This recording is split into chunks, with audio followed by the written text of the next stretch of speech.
Hey guys, we're out on this very, very frosty morning to replace the rear brakes on this Kia Picanto. Let's go. So the first thing I'm going to do is remove this grub screw here. Just twist that out with a screwdriver. Then I'm going to use a 14mm spanner to undo the top and the bottom caliper to carrier bolt. Then we're going to gently leverage down on the caliper here, just to pop it out. Then you're going to use that same 14mm spanner to kick off the carrier to hub bolts on the back, again top and bottom. Then we're going to feed a nut into one of these holes. This is a bolt, sorry. This is an old caliper to carrier bolt. So just tight that down. I'm going to need 2 hands to do that, so 2 seconds. And what that does is just forces the disc off. And what I've done is I've got underneath that boot and sprayed a bit of a tune-up silicone grease underneath it. I was told I was a cowboy recently in a comment for doing that, but the reason I do it is because silicone is actually rubber friendly and it will lubricate this boot and it will lubricate this seal on the inside and prevent any damage when turning this back in. Now, it doesn't need to be done, but it's probably what's better to do. But now that we're happy that that boot isn't going to split or twist, we can just twist this piston back in. So lovely it's going back in without any issues whatsoever. Only if the oil went in back that well.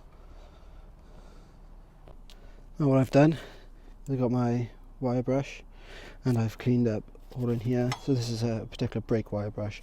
Cleaned up all these surfaces here on the flange. As you can see, the hub itself is pretty clean.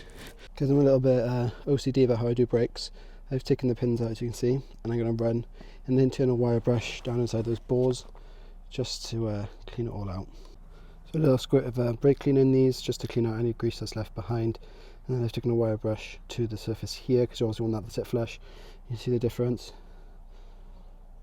So we really want to clean them up. Obviously the flusher they sit, the better it'll break and the less issues that you'll have. So just be as thorough as possible on these contact surfaces.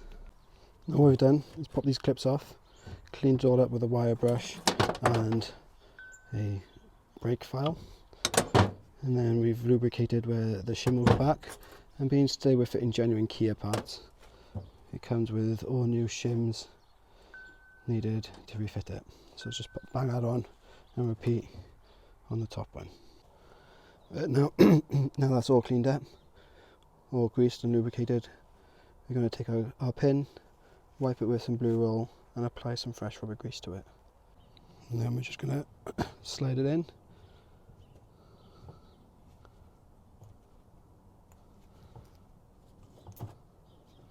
Make sure that's moving as it should. You can't do it with one hand. Make sure that's moving as it should, and then clean any excess grease off. All that carrier is all serviced. Everything's moving as it should. Everything is perfect on it. We're going to refit the disc. And again, these are genuine Kia discs. Grub screws back in as part of the balancing process, so make sure you torque that down. And these are coated, so they don't need to be cleaned. And they look perfect, don't they? Right, now it comes back to putting the carrier on. What I would do is clean these threads up with a wire brush before banging them in. Obviously we clean the internals on the carrier, so to clean the externals on the thread on the bolts as well, just to make sure they go in nicely.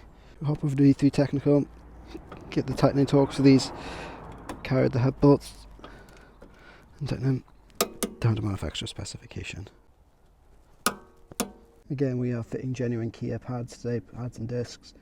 We've got tune-up on the contact points, as you can see. They are moving in there nice and freely.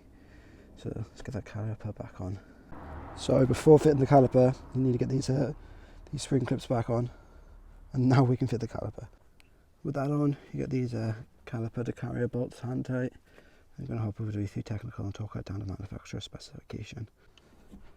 Then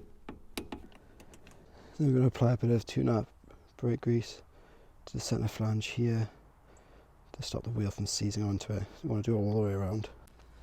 Now we've got that coated, give a pedal a couple of pumps, bang the brake back on, hop over to the technical, torque it down to manufacturer specification and repeat on the opposite side.